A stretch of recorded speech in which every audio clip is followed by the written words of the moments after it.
शुक्लाम्बरधरम् विष्णुम् शशिवर्णम् चतुर्भुजम् प्रसन्नवदनम् ध्यायेत् सर्वविघ्नोपशान्तये व्यासम् वसिष्ठनप्तारम् शक्तेः पौत्रमकल्मषम् पराशरात्मजम् वन्दे शुकतातम् तपोनिधिम् व्यासाय विष्णुरूपाय व्यासरूपाय विष्णवे नमो वै ब्रह्मनिधये वासिष्ठाय नमो नमः अविकाराय शुद्धाय नित्याय परमात्मने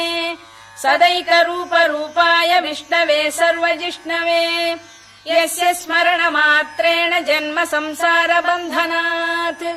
विमुच्यते नमस्तस्मै विष्णवे प्रभविष्णवे ॐ नमो विष्णवे प्रभविष्णवे। श्रीवैशम्पायन उवाच श्रुत्वा धर्मानशेषेण पावनानि च सर्वशः युधिष्ठिरः शान्तनवम् पुनरेवाभ्यभाषत। युधिष्ठिर उवाच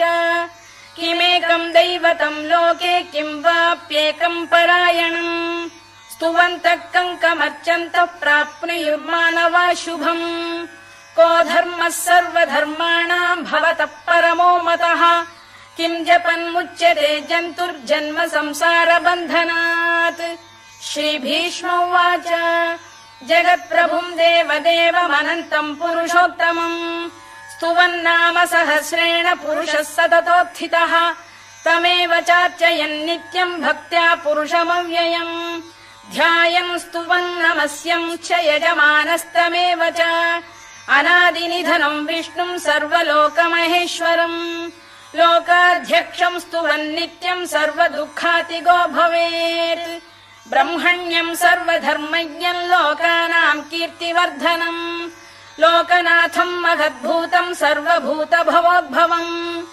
एष मे सर्वधर्माणाम् धर्मोऽधिकतमो मतः यद्भक्त्या पुण्डरीकाक्षम् स्तवैरच्चेन्नरः सदा परमम् यो महत्तेजः परमम् यो महत्तपः परमम् यो महद्ब्रह्म परमम् यः परायणम् पवित्राणाम् पवित्रम् यो मङ्गलानाम् च मङ्गलम् दैवतम् देवतानाम् च भूतानाम् यो व्ययः यतः सर्वाणि भूतानि भवन्त्यादियुगागमे यस्मिंश्च प्रलयम् यान्ति पुनरेव युगक्षये तस्य लोकप्रधानस्य जगन्नाथस्य भूपते विष्णोर्नाम सहस्रम् मे शृणु पापभयापहम् यानि नामानि गौणानि विख्यातानि महात्मनः ऋषिभिः परिगीतानि तानि वक्ष्यामि भूतये ऋषिर्नाम्नाम् सहस्रस्य वेदव्यासो महामुनिः छन्दोऽनुष्टुप् तथा देवो भगवान् देवकीसुतः अमृतांशुद्भवो बीजम् शक्तिर्देवकी नन्दनः त्रिसामाहृदयम् तस्य शान्त्यर्थे विनियुज्यते विष्णुम् जिष्णुम् महाविष्णुम् प्रभविष्णुम् महेश्वरम् अनेकरूपदैत्यान्तम् नमामि पुरुषोत्तमम् अस्य श्रीविष्णोर्दिव्यसहस्रनामस्तोत्रमहामन्त्रस्य श्रीवेदव्यासो भगवान् ऋषिः अनुष्टुप्छन्दः श्रीमहाविष्णुः परमात्मा श्रीमन्नारायणो देवता अमृतांशुद्भवो भानुरिति बीजम् देवकी नन्दन श्रेष्ठेति शक्तिः उद्भवः क्षोभणो देव इति परमो मन्त्रः शङ्खबृन्नन्दकी चक्रीति कीलकम् शार्ङ्गधन्वा गदाधर इत्यस्त्रम् रथाङ्गपाणिरक्षोभ्य इति नेत्रम् त्रिसामासामगः सामेति कवचम् आनन्दम् परब्रह्मेति योनिः ऋतुः सुदर्शनकाल इति दिग्बन्धः श्रीविश्वरूप इति ध्यानम् श्रीमहाविष्णुप्रीत्यर्थे सहस्रनाम जपे विनियोगः ध्यानम् क्षीरोदन्वत्प्रदेशे शुचिमणिविलसत्सैकते मौक्तिकानाम् माला क्लुप्तासनस्थस्फटिकमणिनिभैर्मौक्तिकैर्मण्डिताङ्गः शुभ्रैरभ्रैरदभ्रैरुपरि विरचितैर्मुक्तपीयूषवर्षैः आनन्दीन पुनीयादरिनलिन गदा शङ्खपाणिर्मुकुन्दः भूः पादौ यस्य नाभिर्वियदसुरनिलश्चन्द्रसूर्यौ च नेत्रे कर्णावाशा शिरोद्यौर्मुखमपि दहनो यस्य वास्तेयमब्धिः अन्तस्थं यस्य विश्वं सुरनरखगो भोगि गन्धर्व दैत्यैः चित्रं रम्यते तं त्रिभुवन वपुषं विष्णुमीशं नमामि। ॐ नमो भगवते वासुदेवाय। शान्ताकारं भुजगशयनं पद्मनाभं सुरेशं विश्वाधारं गगनसदृशं मेघवर्णं शुभाङ्गम् लक्ष्मीकान्तं कमलनयनं योगिहृद्ध्यानगम्यं वन्दे विष्णुं भवभयहरं सर्वलोकैकनाथम्। मेघश्यामं पीतकौशेयवासं श्रीवत्साङ्कं कौस्तुभोद्भासिताङ्गम् पुण्योपेतं पुण्डरीकायताक्षं विष्णुं वन्दे सर्वलोकैकनाथम्। नमः समस्तभूतानामादिभूताय भूभृते अनेकरूपरूपाय विष्णवे प्रभविष्णवे सशङ्खचक्रं सकिरीटकुण्डलं सपीतवस्त्रं सरसीरुभेक्षणम् सहारवक्षस्थलशोभिकौस्तुभं नमामि विष्णुं शिरसा चतुर्भुजम्। छायायां पारिजातस्य हेमसिंहासनोपरि आसीनमम्बुदश्याममायताक्षमलङ्कृतम् चन्द्राननं चतुर्बाहुं श्रीवत्साङ्कितवक्षसम् रुक्मिणी सत्यभामाभ्यां सहितं कृष्णमाश्रये।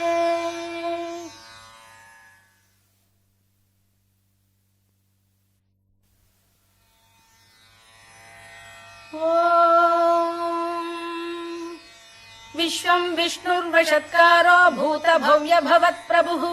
भूतकृद्भूतभृद्भावो भूतात्मा भूतभावनः भूतात्मा परमात्मा च मुक्तानां परमागतिः अव्ययः पुरुषः साक्षी क्षेत्रज्ञोऽक्षर एव च योगो योगविदां नेता प्रधानपुरुषेश्वरः नारसिंहवपुः श्रीमान् केशवः पुरुषोत्तमः सर्वः शर्वः शिवस्थाणुर्भूतादिर्निधिरव्ययः सम्भवो भावनो भर्ता प्रभवः प्रभुरीश्वरः स्वयंभूः शम्भुरादित्यः पुष्कराक्षो महास्वनः अनादिनिधनो धाता विधाता धातुरुत्तमः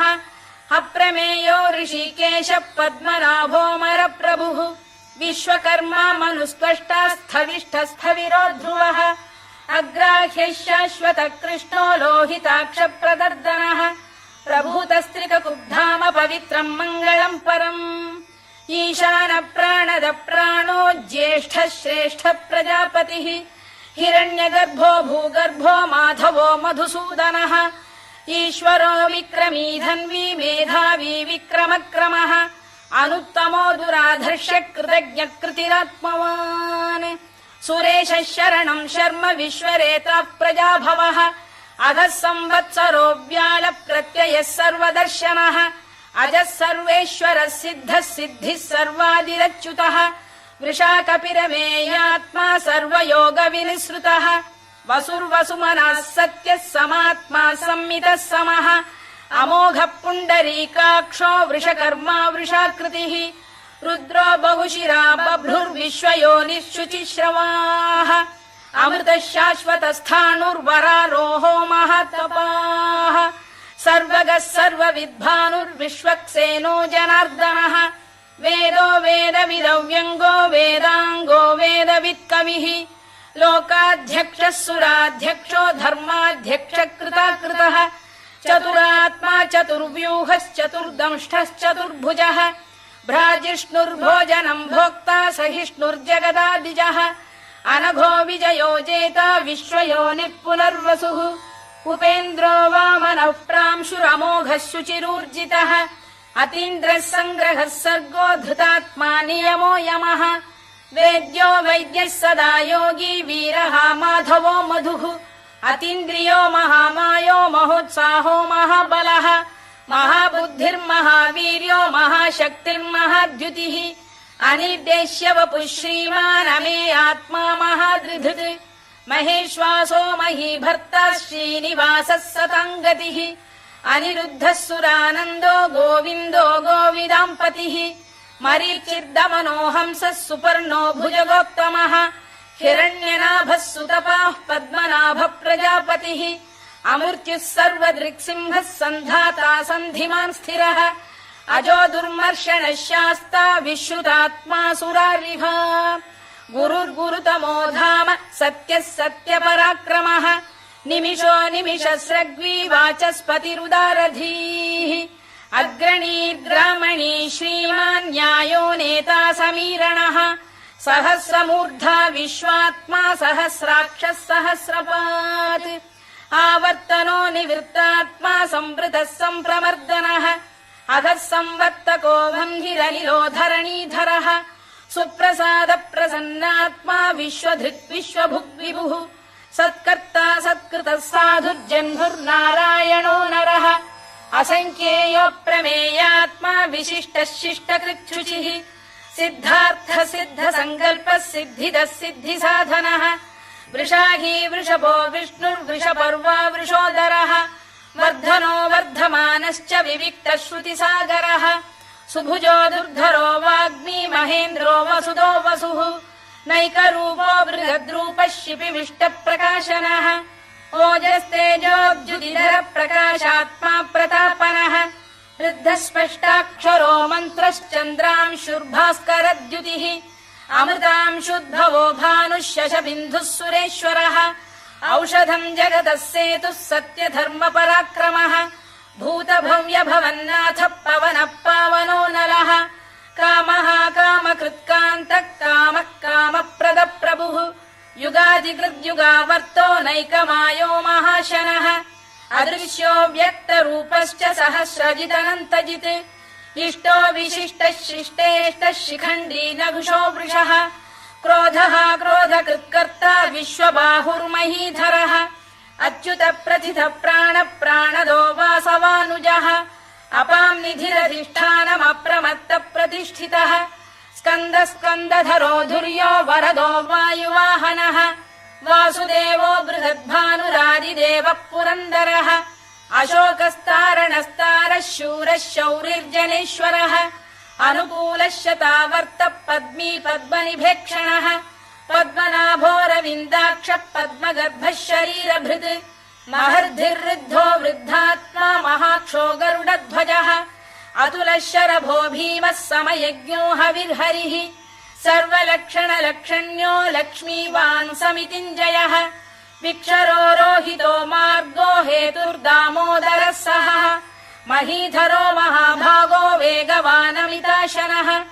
उद्भवः क्षोभणो देवः श्रीगर्भः परमेश्वरः करणम् कारणम् कर्ता विकर्ता गहनो गुहः व्यवसायो व्यवस्थानः संस्थानस्थानदो ध्रुवः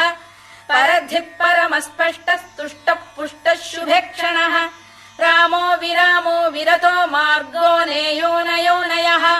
वीरः शक्तिमताम् श्रेष्ठो धर्मो धर्मविदुत्तमः वैकुण्ठः पुरुष प्राण प्राणद प्रणव पृतुः हिरण्यगर्भः शत्रुघ्नो व्याप्तो वायुरधोक्षजः ऋतुः सुदर्शनः कालः परमेष्ठी परिग्रहः उग्रः संवत्सरो दक्षो विश्रामो विश्वदक्षिणः विस्तारस्थावरस्थाणुः प्रमाणम् बीजमव्ययम् अर्थोऽनर्थो महाकोशो महाभोगो महाधनः अनिर्विण्णस्थविष्ठो भूर्धर्मयूपो महामखः नक्षत्रनेमिर्नक्षत्री क्षमः क्षामः समीहनः यज्ञयुज्यो महेद्यश्च क्रतुः सत्रम् सताम् गतिः सर्वदर्शी विमुक्तात्मा सर्वज्ञो ज्ञानमुत्तमम् सुव्रतः सुमुखः सूक्ष्मः सुघोषः सुखरः सुहृद् मनोहरो जितक्रोधो वीरबाहुर्विदारणः स्वापनः स्ववशो व्यापी नैकात्मा नैककर्मकृत् वत्सरो वत्सलो वत्सी रत्नगर्भोधनेश्वरः धर्मकृद्धर्मकृद्धर्मी सरसक्षरमक्षरम् अविज्ञाता सहस्रांशुर्विधाता कृतलक्षणः गभस्तिनेमिः सत्तस्तः सिंहो भूतमहेश्वरः आदिदेवो महादेवो देवेशो देवभृद्गुरुः उत्तरो गोपतिर्गोप्ता ज्ञानगम्यः पुरातनः शरीरभूतभृद्भोक्ता कपीन्द्रो भूरि दक्षिणः सोमपो मृतपः सोमः पुरुजित् पुरुसत्तमः विनयो जयः सत्यसन्धो दाशार्हः सात्वतां पतिः जीवो विनयिता साक्षी मुकुन्दोमित विक्रमः अम्भो निधिरनन्तात्मा महोदधिशयोऽन्तकः अजो महार्घः स्वाभाव्यो जिता मित्र प्रमोदनः आनन्दो नन्दनो नन्दः सत्यधर्मा त्रिविक्रमः महर्षि कपिलाचार्य कृतज्ञो मेदिनीपतिः त्रिपदस्त्रिदशाध्यक्षो महाशृङ्गकृतान्तकृत् महावराहो गोविन्दः सुषेणः कनकाङ्गनी गुह्यो गभीरो गहनो गुप्तश्चक्रगदाधरः मेधास्वाङ्गो जितकृष्णो दृढः सङ्कर्षणोच्युतः वरुणो वारुणो वृक्षः पुष्कराक्षो महामनाः भगवान् भगहानन्दी वनमाली हलायुधः आदित्यो ज्योतिरादित्यः सहिष्णुर्गतिसत्तमः सुधन्वाखण्ड परशुर्दारुणो द्रविणप्रदः दिवस्पृक् सर्वदृक्व्यासो वाचस्पतिरयो निजः त्रिसामासामगः साम निर्वाणम् भेषजम् भिषज सन्न्यासकृच्छमः शान्तो निष्ठा शान्तिपरायणम् शुभाङ्गः शान्तिदः स्रष्टा कुमुदः कुवलेशयः गोहितो गोपतिर्गोप्ता वृषभाक्षो वृषप्रियः अनिवर्ती निवृत्तात्मा संक्षेप्ताक्षेमकृत् शिवः श्रीवत्सवक्षः श्रीवासः श्रीपतिः श्रीमताम्बरः श्रीरः श्रीशः श्रीनिवासः श्रीनिधिः श्रीविभावनः श्रीधर श्रीकर श्रेयः श्रीमान् लोकत्रयाश्रयः स्वक्षस्वङ्गः शतानन्दो नन्दिर्ज्योतिर्गणेश्वरः विजितात्मा विधेयात्मा सत्कीर्तिश्छिन्न संशयः उदीर्णः सर्वतश्चक्षुरनीशः शाश्वतः स्थिरः भूषयो भूषणो भूतिर्विशोकः शोकनाशनः अर्चिष्मानर्चितः कुम्भो विशुद्धात्मा विशोधनः अनिरुद्धो प्रतिरथ प्रद्युम्नोमित विक्रमः कालनेमिनिः वीरः शौरिः शूरजनेश्वरः त्रिलोकात्मा त्रिलोकेशः केशवः केशिहा हरिः कामदेवः कामपालः कामी कान्तकृतागमः अनिर्देश्य वपुर्विष्णुर्वीरोऽनन्तो धनञ्जयः ब्रह्मण्यो ब्रह्मकृद्ब्रह्मा ब्रह्म ब्रह्मविवर्धनः ब्रह्मविब्राह्मणो ब्रह्मी ब्रह्मज्ञो ब्राह्मणप्रियः महाक्रमो महाकर्मा महातेजा महोरगः महाक्रतुर्महायज्वा महायज्ञो महाहविः स्तव्यस्तव प्रियस्तोत्रम् स्तुतिस्तोतारणप्रियः पूर्णः पूरयिता पुण्यः पुण्यकीर्तिरनामयः मनोजवस्तीर्थकरो वसुरेता वसुप्रदः वसुप्रदो वासुदेवो वसुर्वसुमनाहविः सद्गतिः सत्कृतिः सत्ता सद्भूतिः सत्परायणः शूरसेनो यदुश्रेष्ठः सन्निवासः सुयामुनः भूतावासो वासुदेवः सर्वासु निलयो नलः दर्पः दर्पदो दृप्तो दुर्धरोऽथापराजितः विश्वमूर्तिर्महामूर्तिर्दीप्तमूर्तिरमूर्तिमान् अनेकमूर्तिरव्यक्तः शतमूर्तिः शताननः एकोनैकः स वक्र किम् यत्तत्पदमनुत्तमम् लोकबन्धुर्लोकनाथो माधवो भक्तवत्सलः सुवर्णवर्णो हेमाङ्गो वराङ्गश्चन्दनाङ्गदी वीरः विषमः शून्यो घृता क्षीरचरश्चलः अमानी मानदो मान्यो लोकस्वामी त्रिलोकधृत् सुमेधा मेधजो धन्यः सत्यमेधाधराधरः तेजो वृषोद्युतिधरः सर्वशस्त्रभृताम्बरः प्रग्रहो निग्रहो व्यग्रो नैकशृङ्गो गदाग्रजः चतुर्मूर्तिश्चतुर्बाहुश्चतुर्व्यूहश्चतुर्गतिः चतुरात्मा चतुर्भावश्चतुर्वेदविदेकपात् समावर्तो निवृत्तात्मा दुर्जयो दुरधिक्रमः दुर्लभो दुर्गमो दुर्गो दुरावासो दुरारिः शुभाङ्गो लोकसारङ्गः सुतन्तुस्तन्तु वर्धनः इन्द्रकर्मा महाकर्मा कृतकर्मा कृतागमः उद्भवः सुन्दरः सुन्दो रत्ननाभः सुलोचनः अर्को वाजसनः शृङ्गी जयन्तः सर्वविजयी सुवर्णबिन्दुरक्षोभ्यः सर्ववागीश्वरेश्वरः महाह्रदो महागर्तो महाभूतो महानिधिः कुमुद कुन्दर कुन्द पर्जन्यः पावनो निलः अमृताशोऽमृतवपुः सर्वज्ञः सर्वतोमुखः सुलभः सुव्रतः सिद्धः शत्रुजिच्छत्रुतापनः न्यग्रोधोदुम्बरोश्चतश्चाणूरान्ध्रैषूदनः सहस्रार्चिः सप्तजिह्वः सप्तैधाः सप्तवाहनः अमूर्तिरनघोचिन्त्यो भयकृद्भयनाशनः अणुबृहत्कृशस्थूलो गुणभिर्निर्गुणो महान् अधृतस्वधृतस्वास्य प्राग्वंशो वंशवर्धनः भारभृत्कथितो योगी योगीशः सर्वकामदः आश्रमश्रमणः क्षामः सुपर्णो वायुवाहनः धनुर्धरो धनुर्वेदो दण्डो दमयिता दमः अपराजितः सर्वसहो नियन्ता नियमो यमः सत्त्ववान् सात्विकः सत्यः सत्यधर्मपरायणः अभिप्रायप्रियार्होः प्रियकृत्प्रीतिवर्धनः विहाय सगतिर्ज्योतिः सुरुचिर्कुतभुक् विभुः रविर्विरोचनः सूर्यः सवितारविलोचनः अनन्तो हुतभुग्भोक्ता सुखदो नैकजोऽग्रजः अनिर्विण्णः सदामर्षी लोकाधिष्ठानमद्भुतः सनात्सनातनतमः कपिलः कपिरव्ययः स्वस्तिदः स्वस्तिकृत् स्वस्ति स्वस्ति भुक् स्वस्ति दक्षिणः अरौद्रः कुण्डली चक्री विक्रम्यूर्जितशासनः शब्दातिकः शब्दसः शिशिरः शर्वरीकरः अक्रूरपेशलो दक्षो दक्षिणः क्षमिणाम्बरः विद्वत्तमो वीतभयः पुण्यश्रवणकीर्तनः उत्तारणो दुष्कृतिः पुण्यो दुःस्वप्ननाशनः वीरः रक्षणः सन्तो जीवनः पर्यवस्थितः अनन्तरूपोऽनन्तश्रीर्जितमन्युर्भयापहः चतुरश्रो गभीरात्मा विदिशो व्यादिशो दिशः अनाधिर्भूर्भुवो लक्ष्मी सुवीरो रुचिराङ्गदः जननो जनजन्मादिर्भीमो भीमपराक्रमः आधारनिलयो धाता पुष्पहास प्रजागरः ऊर्ध्वगः सत्पथाचार प्राणद प्रणवप्रणः प्रमाणम् प्राणनिलय प्राणभृत्प्राणजीवनः तत्त्वम् तत्त्वविदेकात्मा जन्म मृत्युजरातिगः भूर्भुवः स्वस्तरुस्तारः सविता प्रपितामहः यज्ञो यज्ञपतिर्यज्वा यज्ञाङ्गो यज्ञवाहनः यज्ञभृद्यज्ञकृद्यज्ञी यज्ञभुग्यज्ञसाधनः यज्ञान्तकृद्यज्ञगुह्यमन्नमन्नाद एव च आत्मयोनिः स्वयम् जातो वैखानः सामगायनः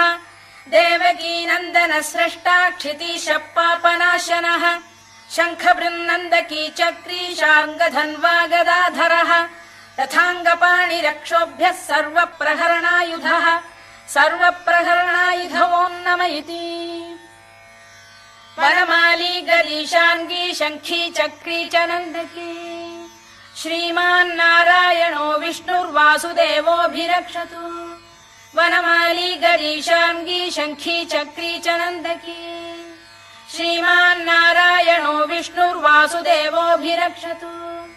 वनमाली गरीशाङ्गी शङ्खी चक्री च नन्दकी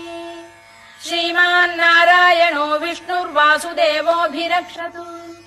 इतीदम् कीर्तनीयस्य केशवस्य महात्मनः नाम्नाम् सहस्रम् दिव्यानामशेषेण प्रकीर्तितम् य इदम् शृणुयान् नित्यम् यश्चापि परिकीर्तयेत् नाशुभम् प्राप्नुयात् किञ्चित् सोमुत्रेह च मानवः वेदान्तको ब्राह्मणस्य क्षत्रियो विजयी भवेत् वैश्यो धनसमृद्धः स्यात् क्षुद्रः सुखमवाप्नुयात् धर्मार्थी प्राप्नुयात् धर्ममर्थार्थी चार्थमाप्नुयात् कामानवाप्नुयात् कामी प्रजार्थी चाप्नुयात् प्रजाम् भक्तिमान् यः सदोत्थाय शुचिस्तद्गतमानसः सहस्रम् वासुदेवस्य नाम्नामेतत् प्रकीर्तयेत्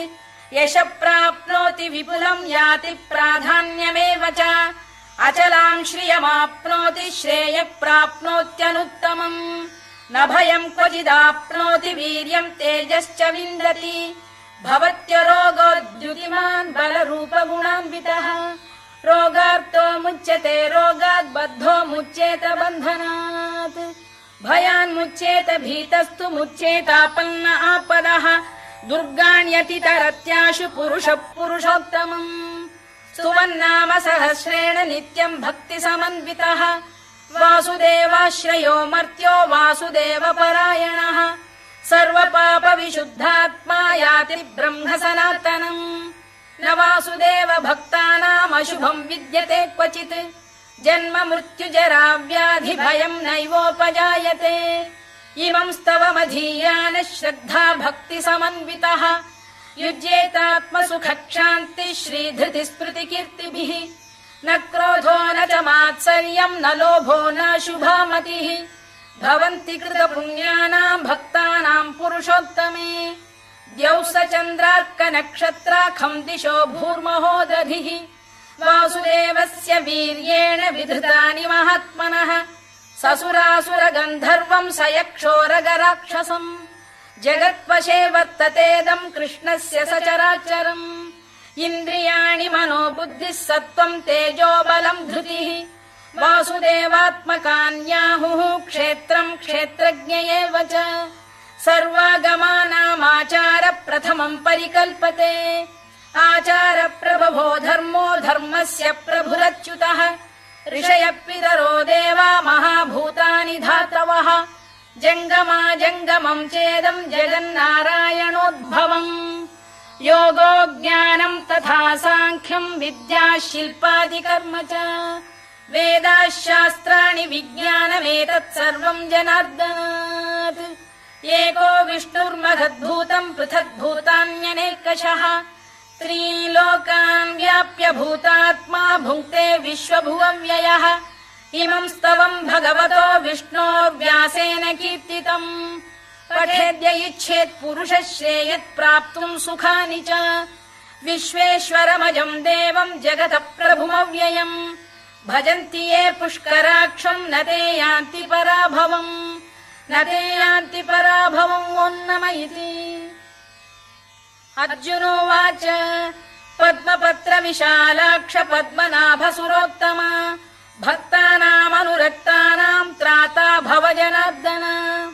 श्रीभगवानुवाच यो माम् नाम सहस्रेण स्तोतुमिच्छति पाण्डव सोऽहमेकेन श्लोकेन स्तुत एव न संशयः स्तुत एव न संशयोऽन्नम इति व्यास उवाच वासनाद्वासुदेवस्य वासितम् भुवनत्रयम् सर्वभूतनिवासोऽसि वासुदेव नमोऽस्तु ते वासुदेव नमोऽस्तु ते ओन्नम इति पार्वत्युवाच केनोपायेन लघुना विष्णोर्नाम सहस्रकम् पठ्यते पण्डितैर्नित्यम् श्रोतुमिच्छाम्यहम् प्रभो ईश्वर उवाच श्रीराम राम रामेति रमे रामे मनोरमे सहस्रनाम तत्तुल्यम् राम नाम वरानने श्रीराम राम रामेति रमे रामे मनोरमे सहस्रनाम तत्तुल्यम् राम नाम वरानने श्रीराम राम रामेति रमे रामे मनोरमे सहस्रनाम तत्तुल्यम् राम नाम वरानने राम नाम वरानन ओन्नम इति ब्रह्मोवाच नमोऽस्त्वनन्ताय सहस्रमूर्तये सहस्रपादाक्षि शिरोरुबाहवे सहस्रनाम्ने पुरुषाय शाश्वते सहस्रकोटियुगधारिणे नमः सहस्रकोटियुगधारिणे नम ओन्नम इति सञ्जय उवाच यत्र योगेश्वर कृष्णो यत्र पार्थो धनुर्धरः तत्र श्रीर्विजयो भूतिर्ध्रुवानीतिर्मतिर्मम श्रीभगवानुवाच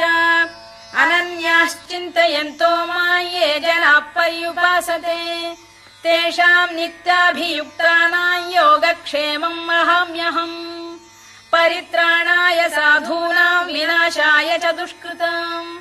धर्म संस्थापनार्थाय सम्भवामि युगे युगे आर्ता विषण्णाः शिथिलाश्च भीता घोरेषु च व्याधिषु वर्तमानाः संकीर्त्य नारायण शब्दमात्रम् विमुक्त दुःखाः सुखिनो भवन्तु कायेन वाचा मनसेन्द्रियैर्वा बुद्ध्यात्मना वा प्रकृते स्वभावात् करोमि यद्यत् सकलम् परस्मै नारायणायेति समर्पयामि।